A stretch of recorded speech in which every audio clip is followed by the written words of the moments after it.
Korea, Vietnam, Libya, Iraq, Afghanistan, Tunisia, ये सारे वो देश हैं जिन्हें रशिया और अमेरिका ने अपनी आपसी दुश्मनी के चलते बलि पे चढ़ा दिया या बलि का बकरा बना दिया।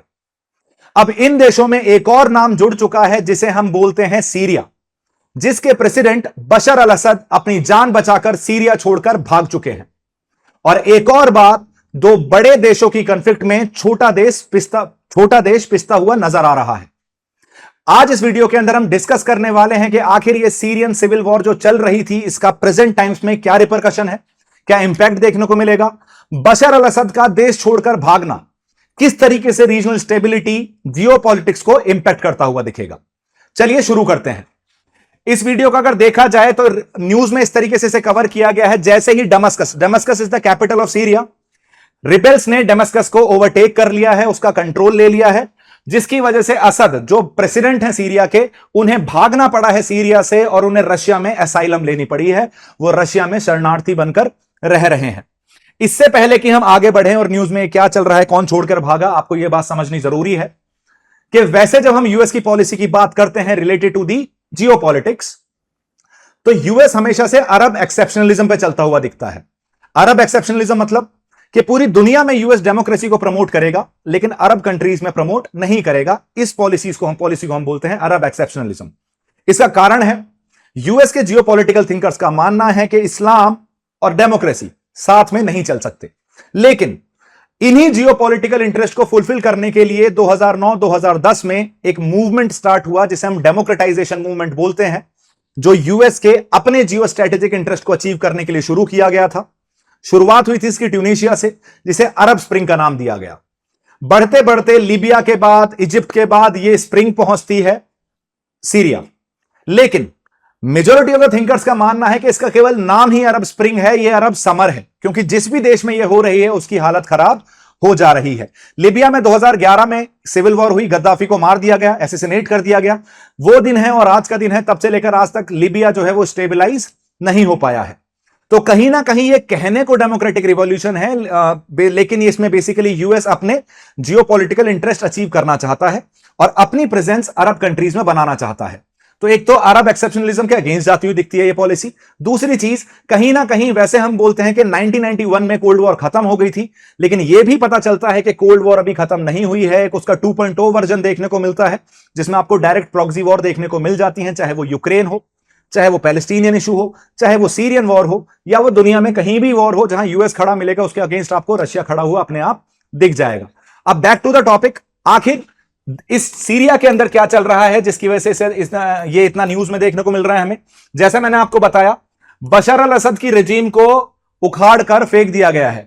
पिछले 13-14 साल की मेहनत जो सीरियन रिबेल्स कर रहे थे उसमें वो कामयाब हुए हैं। असद फैमिली पिछले 50 सालों से सीरिया पर रूल कर रही है। उसकी डिक्टेटर रूल के अगेंस्ट, उसके अथॉरिटेरियन रूल्स के अगेंस्ट आपको सीरिया के लोग सड़कों पर उतरते हुए दिखते हैं।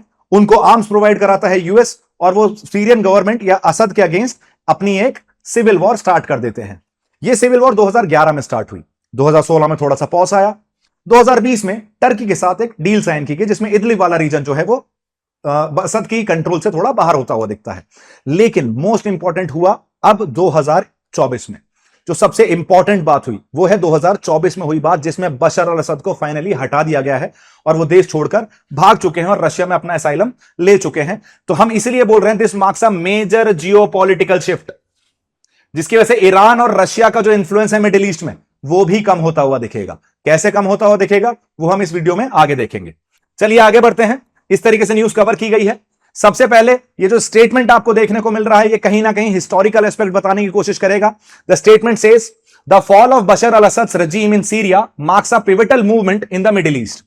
मिडिल ईस्ट में एक बहुत इंपॉर्टेंट मूवमेंट, एक वाटरशेड मूवमेंट की तरह देखा जा सकता है इसे, जिससे होप और चैलेंजेस दोनों सामने आते हुए दिखते हैं इस कंट्री के लिए। होप इसलिए क्योंकि आपके यहां से डिक्टेटरशिप खत्म हुई है, चैलेंजेस इसलिए कि इतनी वॉर टॉर्न कंट्री में जहां इतना नुकसान हो चुका है, जहां इतनी बॉम्बिंग्स हो चुकी हैं, पूरा देश तबाह हो चुका है, उसे वापस रीबिल्ड करने में दिक्कत तो आएगी, प्रॉब्लम तो होगी। तो ये कोई आसान काम नहीं होने वाला है।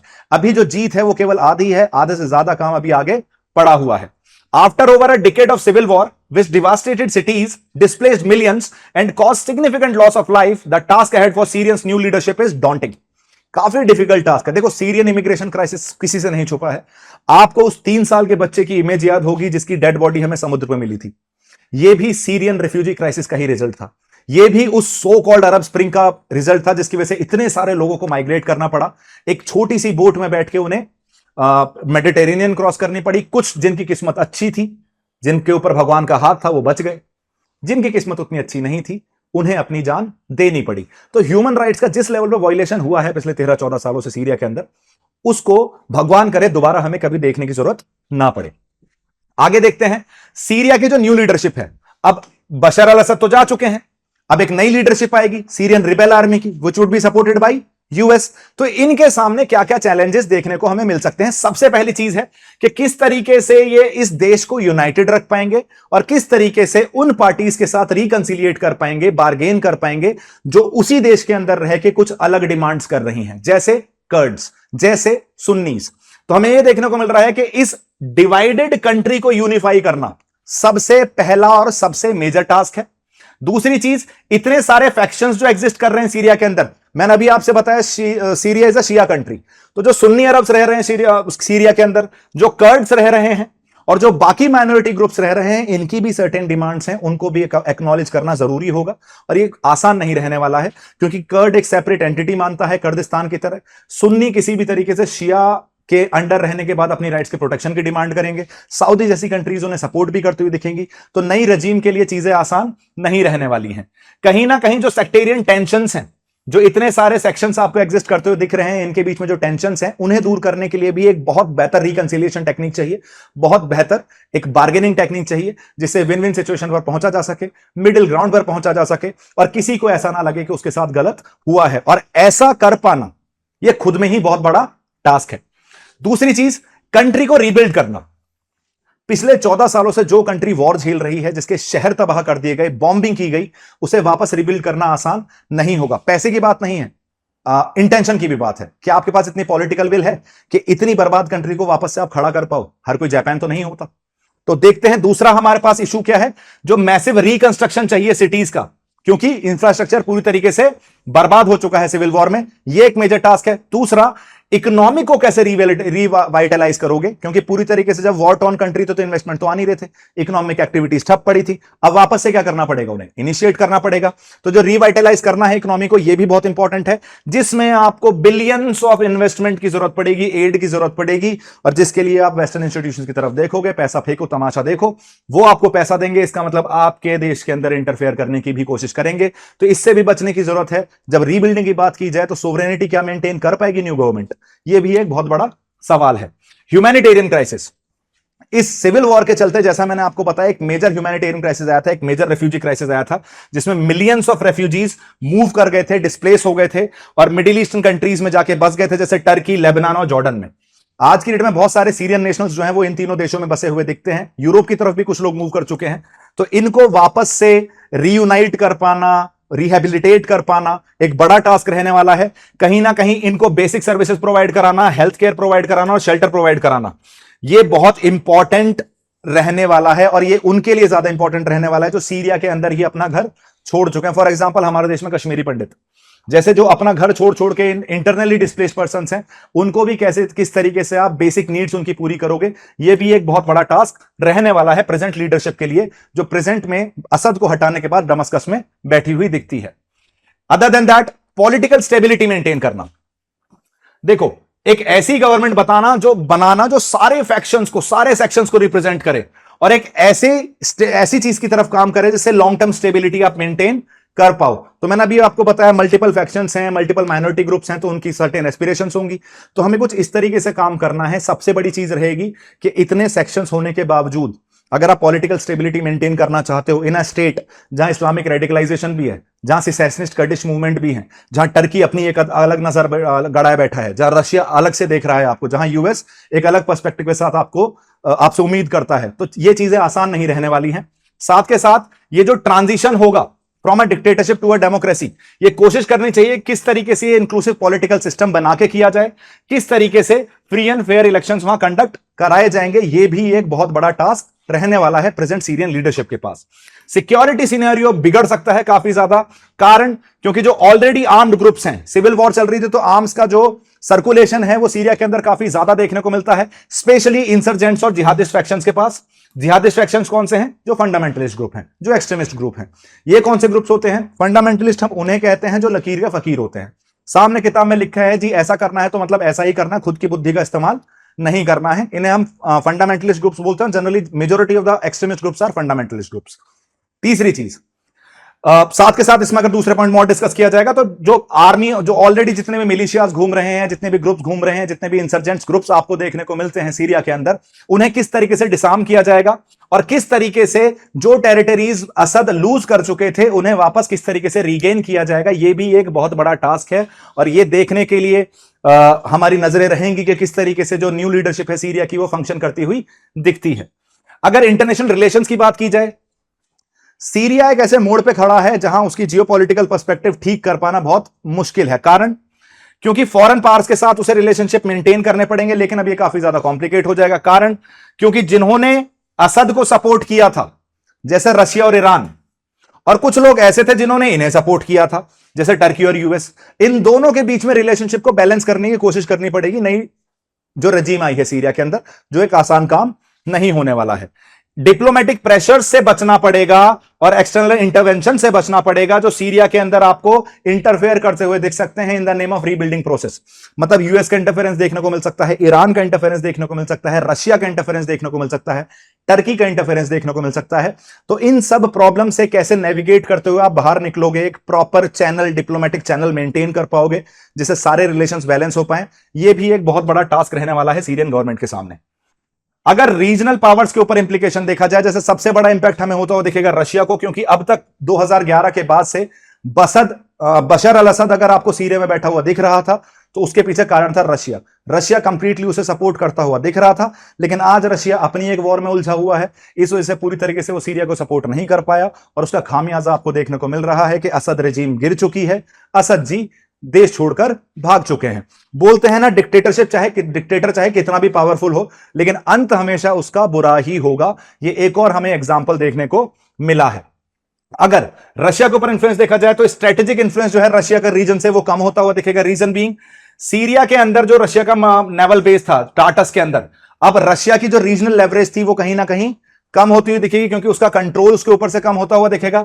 दूसरी चीज, रशिया को अपनी स्ट्रेटेजी एडजस्ट करने की जरूरत है, स्पेशली मिडिल ईस्ट के अंदर, यह भी ध्यान रखते हुए कि उसका खुद भी वो अभी यूक्रेन वॉर में इन्वॉल्व है। तो एक तो उसका मेन स्ट्रीम पार्टनर वहां से जा चुका है, तो उसका प्रेजेंस में इंपैक्ट पड़ने वाला है। जो टाटा स्पोर्ट है उससे वो जितना यूटिलाइज कर सकता था, उसे जितनी उसकी कैपेसिटी थी या जो उसकी कैपेसिटी बिल्डिंग करता था रीजन में, वो भी आपको उसका भी एस्पेक्ट कम होता हुआ दिख रहा है। शिफ्टिंग अलायंसेस, एक मेजर कारण हो सकता है कि सीरिया के लॉस के बाद कि कुछ कंट्रीज को ऐसा लगने लगे कि रशिया की कैपेसिटी नहीं है कि वो हमें प्रोटेक्ट कर सके, क्योंकि वो असद को भी प्रोटेक्ट नहीं कर पाया। तो हो सकता है मिडिल ईस्ट के अंदर जो बाकी आपको एलाइज देखने को मिल रहे हैं रशिया के, वो भी आपको अपनी एलिजेंस जो है वो शिफ्ट करते हुए देखें टुवर्ड्स यूएस सॉरी, जो रशिया के लिए काफी ज्यादा नुकसानदायक हो सकता है। इसलिए यह मेक श्योर करना पड़ेगा रशिया को कि वो अपने अलायंसेस को रिकंसिडर करे और अपनी मिलिट्री प्रेजेंस जो मिडिल ईस्ट में उसे देखने को मिल रही है उसे मेक श्योर करने के लिए कुछ ऐसे पार्टनर्स बनाए जो उसकी प्रेजेंस को उस रीजन में मेंटेन रख सकें, उसकी बार्गेनिंग कैपेसिटी को उस रीजन में मेंटेन रख सकें, और किसी भी तरीके से एक ऐसा वॉइड क्रिएट ना होने दें जिससे कोई और पावर आकर उसे ऑक्यूपाई कर ले, which is not in favour of Russia. आगे बढ़ते हैं ईरान पर इंपैक्ट। ईरान को जो पूरी तरीके से ईरान इजराइल वॉर देखने को मिल रही थी, उसमें सबसे बड़ा जो हमें एक मेजर देश पार्टनर देखने को मिल रहा था ईरान का, that was Syria, that was again Bashar al Assad. अब बशर अल असद नहीं रहे सीरिया के अंदर, तो कहीं ना कहीं ईरान के साथ भी प्रॉब्लम आने वाली है। क्यों आने वाली है? जैसे ही आपको ईरान के अंदर ईरान का रोल जो है सीरिया में कम होता हुआ दिखेगा असद के गिरने के बाद, तो जो अब तक कंट्रोल था एक्सिस ऑफ रेजिस्टेंस के ऊपर, वो भी आपको क्या होता हुआ दिख रहा है, वो भी आपको बिगड़ता हुआ दिखेगा। जैसे एक्सिस ऑफ रेजिस्टेंस क्या है? एक्सिस ऑफ रेजिस्टेंस 3 ग्रुप है, हिजबुल्लाह, हमस और हाउदीज। तो जनरल पर्सपेक्टिव में एक्सिस ऑफ रेजिस्टेंस जो है ये स्टेट एक्टर्स नहीं है, ये नॉन स्टेट एक्टर्स हैं। इन्हें फंड कौन करता है? ईरान करता है। किसकी हेल्प से करता है? असद जैसे लोगों की मदद से करता है, सीरिया जैसे देशों की मदद से करता है।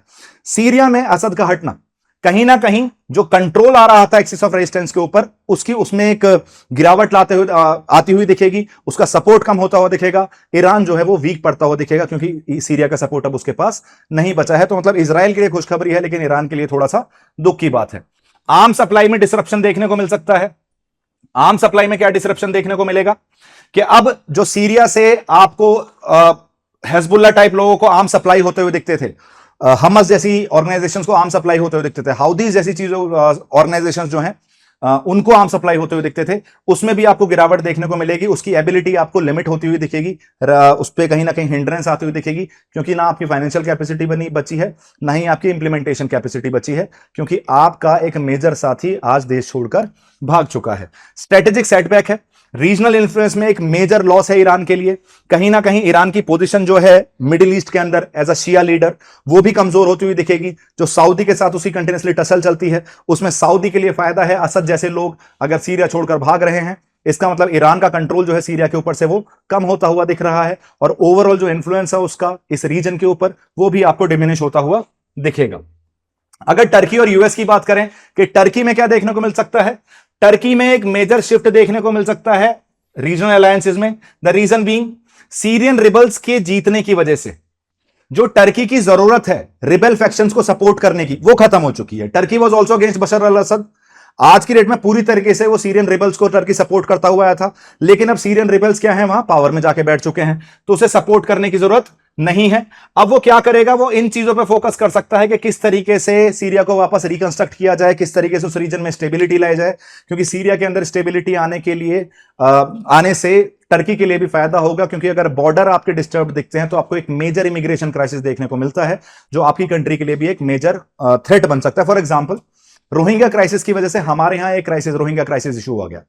रोहिंग्याज वहां से माइग्रेट करते हैं, इंडिया के अंदर एंटर करते हैं, जो हमारे लिए एक इशू क्रिएट करता है। सिमिलरली जब सीरिया के अंदर कुछ कुछ ऐसा होता है, तो वहां से लोग जब माइग्रेट करते हैं तो टर्की की तरफ मूव करते हैं, तो टर्की के लिए भी एक economic as well as security situation create करता है। तो उसका मेजर कोशिश रहेगी कि मैं स्टेबिलिटी और रिकंस्ट्रक्शन पे ज्यादा फोकस करूं सीरिया के साथ के साथ। जो कर्डिश हैं, अब ये कर्ड कौन है? कर्ड एक ऐसी एथनिसिटी है जिसको जो एक पर्टिकुलर रीजन को, एक एस्पिरेशनल रीजन को कर्डिस्तान बोलती है, और ये कर्डिस्तान आज की डेट में टर्की, सीरिया और इराक में आता हुआ दिखता है। तो ऐसे केस में ये कर्डिश जो हैं, जो कर्ड, ये अब खुद की भी डिमांड करेंगे against the Syrian rebel army. लेकिन अगर कर्ड्स की डिमांड को सुना जाता है तो ये टर्की को बिल्कुल पसंद नहीं आएगा, क्योंकि वो टर्की की सोवरेनिटी पे भी कहीं ना कहीं सवाल खड़े कर सकता है। तो इंक्रीज टेंशन बढ़ती हुई दिख सकती है आपको कर्डिश ग्रुप्स के साथ सीरिया के अंदर, स्पेशली अगर नई लीडरशिप ऐसी पॉलिसीज अपनाती है जो टर्की के लिए फेवरेबल नहीं है, जो टर्की से अनफेवरेबल है। मतलब अगर वो किसी भी तरीके से कर्ड्स को सपोर्ट करना शुरू करते हैं तो टर्की में इशू देखने को मिल सकता है। यूएस के साथ इशू ये है कि वो अपनी मिलिट्री प्रेजेंस मेंटेन करके रखेगा। उसके 900 सोल्जर्स रहते हैं, 900 ट्रूप्स रहते हैं यूएस के ट्रूप सीरिया के अंदर, जो कर्डिश लेड अलायंसेस को सपोर्ट करते हुए आ रहे थे, और ऐसे ऐसे लोगों को मारने में कोशिश कर रहे थे जो आईएसआईएस के रेमेनेंट्स देखने को मिल जा रहे हैं सीरियन सिविल वॉर के अंदर। लेकिन अभी भी ये पॉलिसी रिव्यू के अंदर रहेगी, क्या ये 900 ट्रूप्स जो हैं यूएस के, वो प्रेजेंट रहेंगे सीरिया के अंदर या नहीं रहेंगे।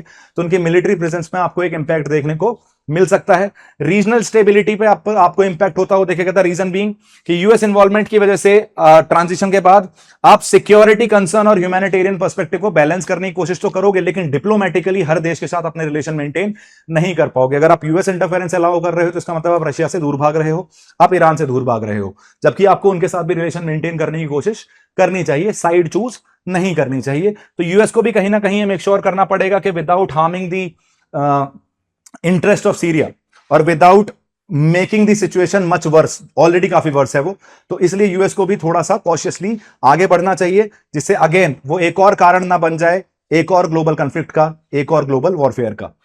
अगर मिडिल ईस्टर्न पर्सपेक्टिव से देखा जाए तो सबसे पहले शिफ्टिंग जियोपॉलिटिकल डायनेमिक्स, असद की वजह से आपको पुराने पावर स्ट्रक्चर खत्म होते हुए दिखेंगे। ईरान और रशिया के साथ जो सपोर्टेड आपको रेजिम देखने को मिल रही थी वो वीक होती हुई दिखेगी, लेकिन नए अलायंसेस की अपॉर्चुनिटीज आपको खुलती हुई दिख सकती है।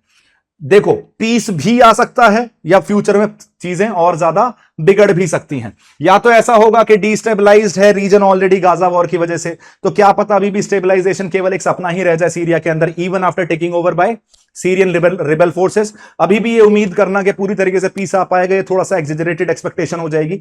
लेकिन कहीं ना कहीं पीस की पॉसिबिलिटी बनी है, पर हमें इसका भी ख्याल रखना है कि ये किसी भी तरीके से और ज्यादा हालत खराब करते हुए ना दिखे, सिचुएशन और ज्यादा बिगड़ती हुई ना दिखे। ग्लोबल पावर्स को ये रोल निभाना है, स्पेशली यूएस, कि वो सीरिया के फ्यूचर को बेसिकली अच्छे से तैयार करे, फ्रेम करे, लेकिन ये मेक श्योर करे कि वो अपना इंटरेस्ट ना देख के सीरिया का इंटरेस्ट देखे, एक सच में एक रेस्पॉन्सिबल पावर की तरह एक्ट करे, तब तो फायदा है। अदरवाइज जो पूरी तरीके से मिडिल ईस्ट में जो अलाइनमेंट है ईस्टर्न जियोपॉलिटिकल कंटेक्स्ट में, वो इंपैक्ट होता हुआ दिखेगा, आपको और ज्यादा प्रॉब्लम्स क्रिएट होती हुई दिखेंगी, क्योंकि रशिया अपने पार्टनर्स को लूज करना चाहेगा नहीं, और जब यूएस ज्यादा प्रेजेंस बनाने की कोशिश करेगा मिडिल ईस्ट में, तो रशिया भी इंटरफेयर करेगा, तो कहीं ना कहीं इक्का दुक्का देश आपको और आता हुआ दिखेगा, जिसकी यूएस और रशिया की दुश्मनी के चक्कर से बलि चढ़ जाएगी। फॉरेन पावर जो विड्रॉल है उसमें आपको एक मेजर इशू देखने को मिल सकता है। रशिया और ईरान का इन्फ्लुएंस जो है वो कम देखने को मिल रहा है। नए रीजनल डायनामिक्स आपको इमर्ज होते हुए दिख सकते हैं, जिसकी वजह से आपको बैलेंस ऑफ पावर, जो अलायंसेस आपको मिडिल ईस्ट में देखने को मिल रहे हैं विद द ग्लोबल पावर्स, वो भी आपको चेंज होते हुए दिख सकते हैं।